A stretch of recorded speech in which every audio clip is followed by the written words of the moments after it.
kuhusu majeshi na vyama vya siasa kwamba kuna polisi aliyo kutamka kwamba yeye anajinadi kwamba yeye ni mwana CCM.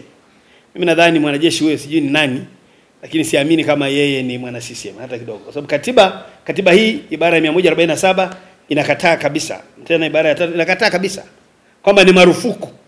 Ni marufuku. Hii inasema kabisa itakuwa ni marufuku, bara ndogo ya 3.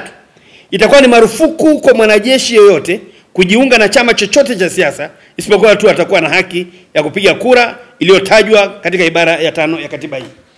Katiba. Kama kuna mtu alikuwa anajiburudisha au ameonja alichokionja, mwili umechangamka, akajisemea, amejisemea tu. Mimi nadhani amejisemea tu. Sasa kuja kwangu hapa, naulizwa na brother Faustin, Comrade Faustin, kwamba kuna pressure gani huko mpaka wewe leo umeamua kuja kuzungumza na waandishi wa habari. Unajua, ngoja niwaambieni, ni kwa kuwa watu wanasahau. Sikuja tuna program ya chama hapa. Lakini wajibu wa kwanza wa kila mwanachama wa chama, na hasa kiongozi, kinachomtofautisha na mwanachama wa kawaida ni sifa ya ziada ya kuwa na uwezo wa kueleza, kutetea na kusimamia mambo yale ambayo chama chako kinaamini na kinayasimamia. Kwa hiyo nimekuja tu kushuhudia yale mema ninayoyaona kwa nchi yangu, kwa chama changu. Nimekuja pia kutoa maoni yangu kama raia wa nchi hii bila kutumwa na mtu yoyote. Kwa hiyo sioni pressure. Na ninyi pressure mnaiona wapi? Sisi mnapata pressure wapi? Kwa sababu mikutano yote ya mama mnaiona ni mafuriko matupu. Vyama vya upinzani ndio tuko nao hao na wana sera zao. Wengine wanasema wahitaji wakiwa marais watahakikisha kwamba hatuchongi tena vitanda vya 6 kwa 6.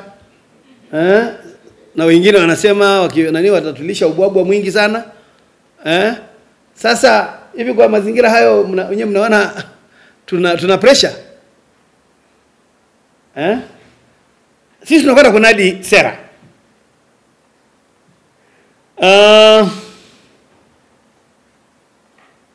Kwa hiyo ndugu Faustin nasema ili la pressure na hili la nini kimenileta, nimetumia haki yangu tu ya kikatiba kutoa maoni yangu. Ipo kwenye nadhani ibara ya 18 au ibara ya ngapi?